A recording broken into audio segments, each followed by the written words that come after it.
अब एक बात सुन लो, इस संसार में हमको रहना कैसे चाहिए, ये प्रश्न बड़ा है कि नहीं। कई शिष्य आकर हमसे कहते, बोले महाराज जी आप तो कहते हैं ये करो वो करो। बोले ठीक है हम वही करेंगे, पर एक बात बताओ, हम तो आपके बताए हुए मार्ग पर चलते, पर लोग हमें चलने नहीं देते, हम कैसे रहें दुनिया में। रहना बड़ा मुश्किल हो गया, बड़ा डिफिकल्ट हो गया, क्या करें आप बताइए, बताएं कि रहने दें। बताते हैं। एक गुरु और शिष्य थे, और गुरु शिष्य अच्छे थे। एक दिन उनके शिष्य ने गुरुजी से पूछा, गुरुजी हमें संसार में कैसे रहना चाहिए, हम रह रहे हैं पर रहना नहीं आता। कितने लोग हैं इस दुनिया में, 99% लोगों को दुनिया में रहना नहीं आता, कसम से। रह रहे हैं क्योंकि सब रह रहे हैं, वैसे हम रह रहे हैं, सब जी रहे हैं वैसे हम। कईयों से पूछ लो क्या करो, दे रहे हैं दिनन में ढक्का, उनके तो ढक्का ही चल रहा है अभी तक। 55 साल के हो गए पर ढक्का अभी तक कंप्लीट नहीं हुआ। कोई 65 का हो गया, ढक्का चल ही रहा है, अंतिम दिन है फिर भी ढक्का ही दे रहा है। ये ढक्का कौन देते हैं? जिन्होंने अपनी जिंदगी में कभी जीना सीखा ही नहीं, वो ढक्का देते हैं।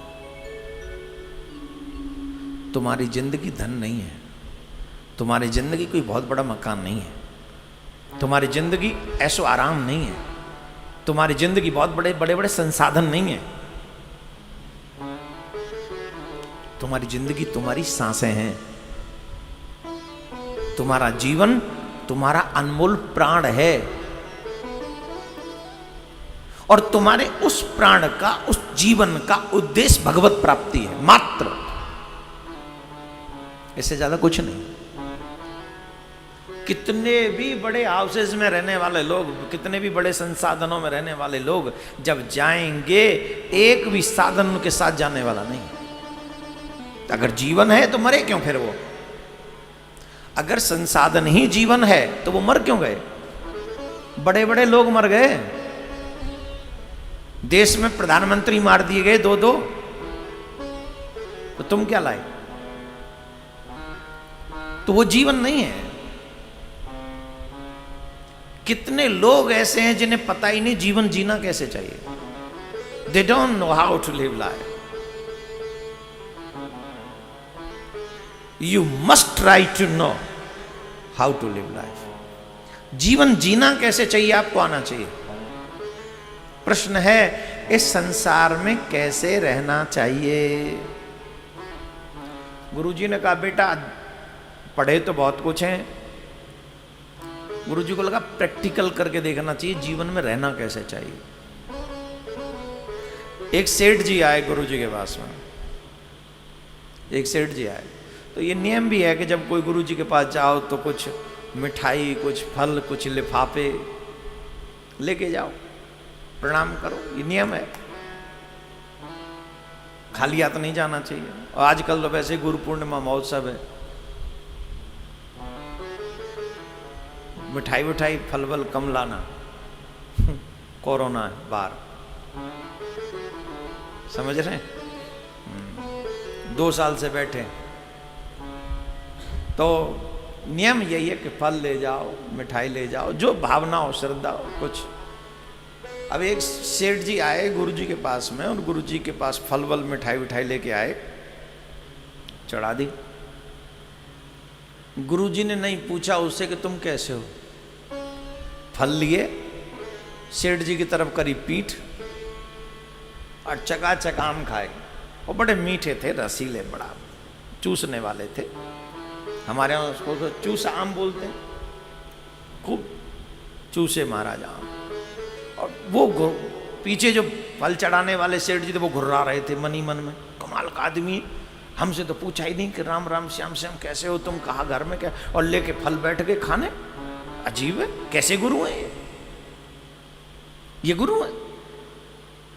हमने तो ऐसा बुरा गुरु आज तक नहीं देखा। और पीठ मोड़ के आराम से, वो कुछ भी कह, उन्हें सुन, अच्छा बोल भी मन ही मन में रहा था, चूसते गए आम, डलिया खाली कर दी गुरुजी ने, किसी को एक आम नहीं दिया, न उससे पूछा, वो ऋषि आके उठ के चला गया।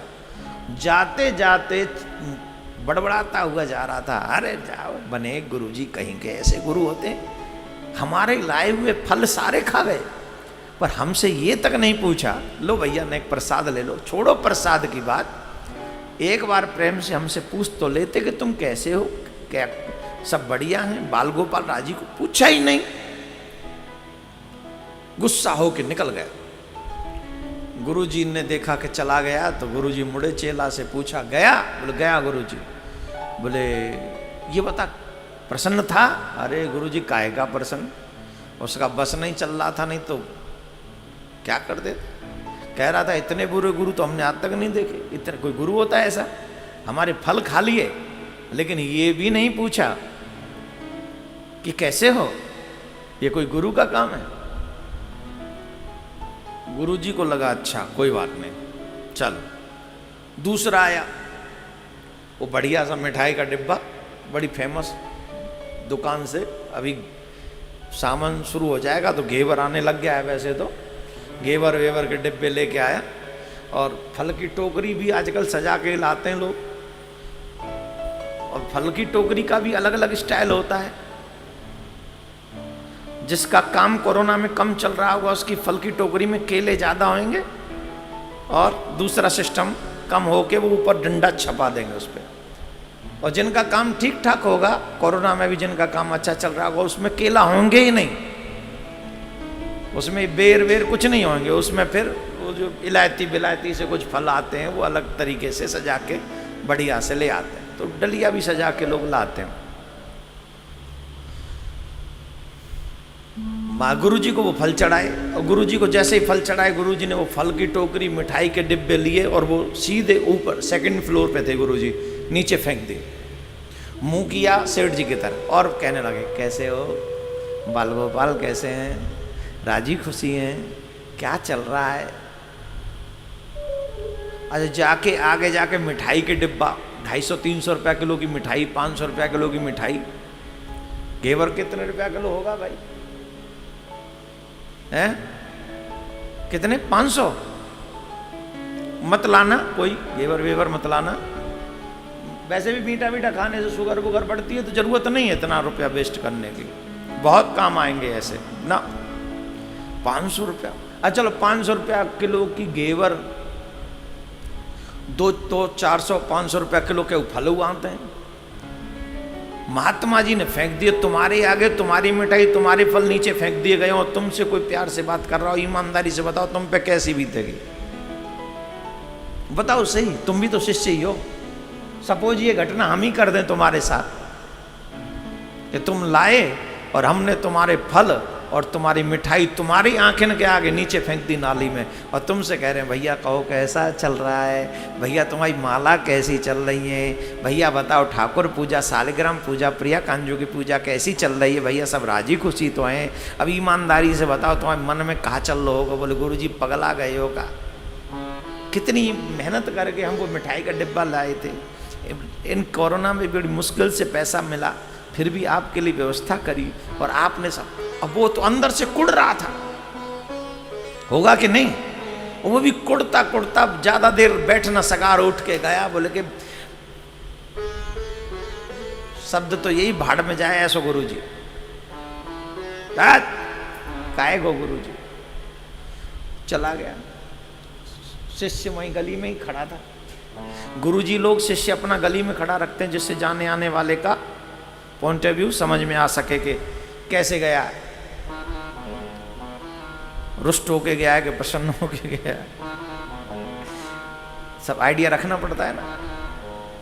तो वो गया, फिर गुरुजी ने बोला इधर आओ, कैसे, ठीक था, अब तो ठीक था, काहे का ठीक है, पहले वाले से भी ज्यादा बुरा हाल था इसका, इतना गुस्सा कर रहा था गुरुजी, इसका बस चले तो आपको वहीं फलों की टोकरी पे फेंकता आपको, ये तो हम लोगों की संख्या यहां ज्यादा थी इसलिए चुपचाप चला गया। अच्छा ठीक है कोई बात नहीं। संयोग से तीसरा और आया, वो भी बढ़िया फलों की टोकरी लाया, वो भी मिठाई लाया और गुरुजी के सामने बैठ गया। गुरुजी ने फलों की टोकरी ली,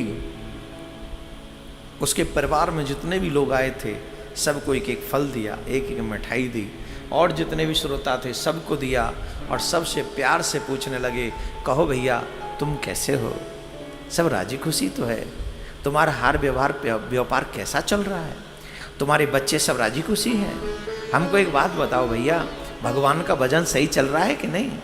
गुरुजी ने फल भी खाए, सबको खिलाए, बच्चों को भी बांटे और सबकी कुशल क्षेम भी पूछी, और उसके बाद बहुत समय देने के बाद जब वो जाने लगा तो गुरुजी के चरणों में साष्टांग दंडवत किया। जब गया तो शिष्य को फिर बुलाया, बोले बताओ इसको कैसा लगा। बोले गुरुजी जाते जाते कह गया कि हमने भगवान को तो नहीं देखा पर हमारे गुरुजी किसी भगवान से कम नहीं,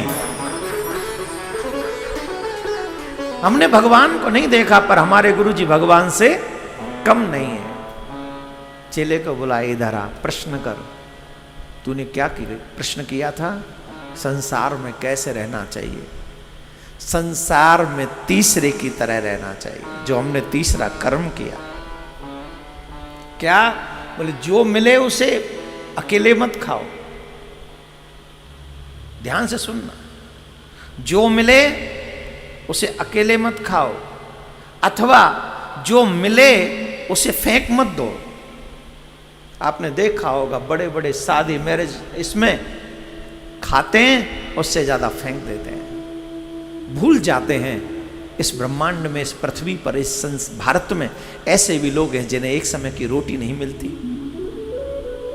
और बड़े बड़े 5 स्टार होटल्स में, पार्टीज में न जाने कितना अन्न बर्बाद हो जाता है। तो न तो अकेले खाओ और न अपने पास है उसे फेंको,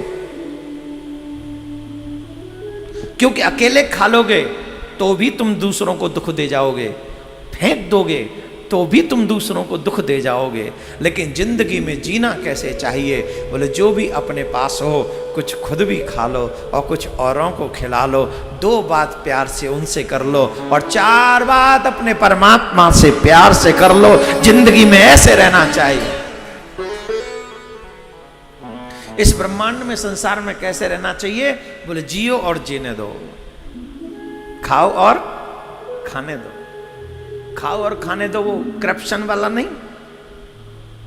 आजकल लोग 2 सेकंड की क्लिप निकाल के भी रॉन्ग अर्थ आपको समझा देते हैं। खाओ और खाने दो का मतलब है जो भगवान ने तुमको दिया है वो सारा तुम्हारे लिए नहीं है। मुझे बड़ा गर्व होता है, बड़ा प्रेम, मुझे बहुत कभी कभी आप जैसे लोगों पर कभी गर्व होता है, बहुत ज्यादा। आप सबके दिए हुए सहयोग से अभी आपने देखा होगा आपके ट्रस्ट ने अन्नदान किया, ट्रस्ट का नहीं था। बहुत से महामूर्ख लोग मिल जाते हैं, उनको क्या क्या कितना जवाब दें। वो कहते हैं, आप तो कहते हैं एक हाथ से दो, एक हाथ को पता भी न चले, फिर पोस्ट क्यों करते हैं आप, फिर फोटो क्यों डालते हैं? बिकॉज वो मेरा नहीं है, वो आपका है। अगर मालिक का कार्य करके मालिक को न बताया जाए तो मालिक रुष्ट हो जाता है।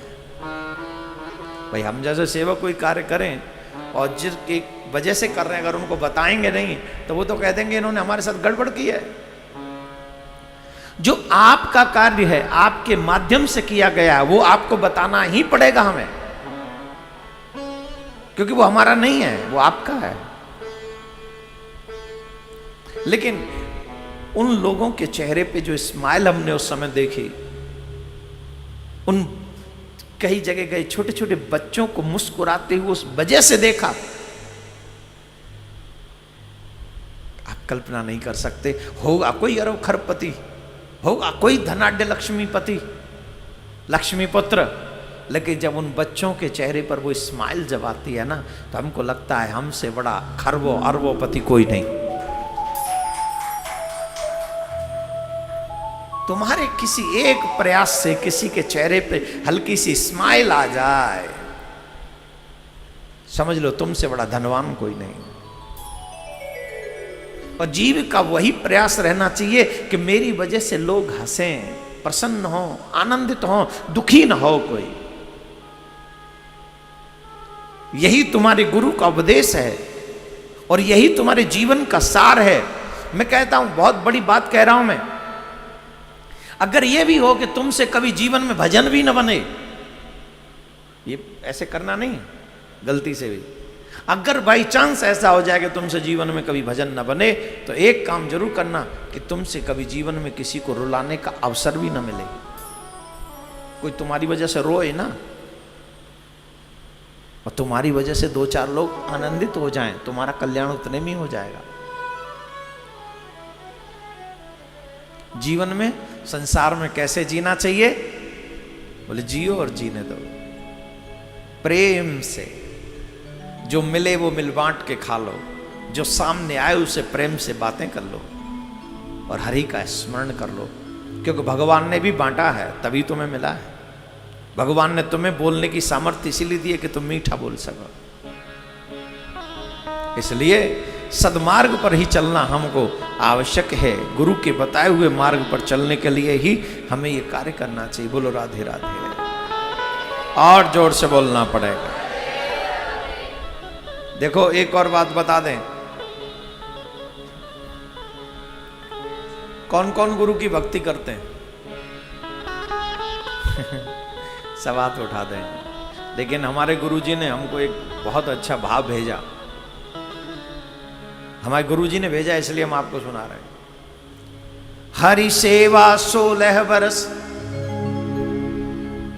जो भगवान की सेवा करते हैं वो, और जो गुरु की सेवा करते हैं वो सुने। हरि सेवा 16 बरस, गुरु सेवा फल 4। गुरु सेवा हरि सेवा 16 बरस, गुरु सेवा फल 4। तोहू नहीं बराबरी, ये वेदन कियो विचार। भगवान की 16 वर्ष तक सेवा करो और गुरुजी की मात्र 4 पल सेवा करो, तो भी बराबरी नहीं है। ये वेदों का मत, तोहू नहीं बराबरी, ये वेदन कियो विचार। वो बराबरी नहीं है। वैसे तो तुम्हें ब्रह्मा जी पूजने पड़ेंगे, शंकर जी पूजने पड़ेंगे, नारायण पूजने पड़ेंगे, गणेश पूजने पड़ेंगे, हैं? कम से कम 5 देवता तो पूजन करना ही पड़ेगा। फिर नवग्रह अलग आ जाएंगे, फिर षोडश मात्र अलग आ जाएगा, बहुत देवी देवता हो जाएंगे। लेकिन अगर अकेले गुरुदेव का पूजन तुमने कर लिया तो पृथ्वी पे 33 करोड़ देवी देवता हैं ब्रह्मांड में। अकेले गुरु पूजन से 33 करोड़ देवी देवता का पूजन हो जाता है।